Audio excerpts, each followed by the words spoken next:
सकारात्मक सोच को आओ सारे भारत में फैलाए, सकारात्मक ऊर्जा का आओ सब में संचार कराए। ऐसा ना हो कि हम अपनी जिम्मेदारी भूल न जाए, क्यों इंतजार करें हम किसी का, आओ एक मशाल जलाए। मैं आरजेएस भेंटकर्ता प्रेम प्रभा झा, रिटायर्ड शिक्षिका, इंदौर से सकारात्मक भारत आंदोलन आज़ादी की अमृत गाथा के 23वें वेबिनार में श्रृंखलाबद्ध कार्यक्रम राष्ट्र प्रथम भारत एक परिवार विश्व एक घर। इस कार्यक्रम से जुड़े सभी का आभार। सर्वप्रथम आयुर्वेद के जनक धन्वंतरी जी, गायक भूपेंद्र हजारिका जी, स्वतंत्रता सेनानी वासुदेव बलवंत फड़के जी, स्वतंत्रता सेनानी जमुना लाल बजाज जी, बिपिन चंद्र पाल जी, नागार्जुन जी, मेजर सोमनाथ शर्मा जी, चंद्रशेखर वेंकट रमन जी को विनम्र श्रद्धांजलि। अब मैं चंद्रशेखर वेंकट रमन जी के बारे में 2 शब्द बोल रही हूँ। उनका जन्म तमिलनाडु के त्रिचनापल्ली शहर में 7 नवंबर 1888 को हुआ था।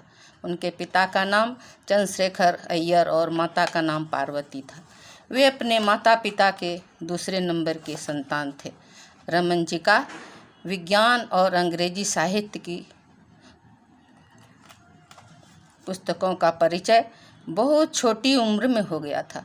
उनके पिता भौतिक विज्ञान और गणित के प्रवक्ता थे। उनके पिता बीना वादक थे। वे घंटों पिता को बजाते हुए देखते रहते थे। प्रारंभ से ही बेहतर शैक्षिक वातावरण उन्हें मिला। उन्हें समय समय पर पुरस्कार और छात्रवृत्तियां भी मिलती रहीं। उन्हें भौतिक विज्ञान में गोल्ड मेडल मिला। उनका शोध पेपर 1906 में पत्रिका में प्रकाशित केवल 18 वर्ष की आयु में हुआ। उनका विवाह 1907 को लोक सुंदरी से हुआ था। उनके 2 पुत्र थे। उन्होंने कलकत्ता में प्रयोगशाला में अपना अनुसंधान जारी रखा। हर सुबह दफ्तर जाने से पहले प्रयोगशाला पहुंच जाते। दफ्तर से वापस आने के बाद फिर प्रयोगशाला में पहुंच जाते। उन्होंने रमन इफेक्ट पर अन्वेषण किया।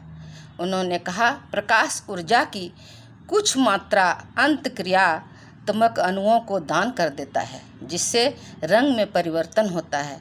यह रमन प्रभाव के रूप में जाना जाता है।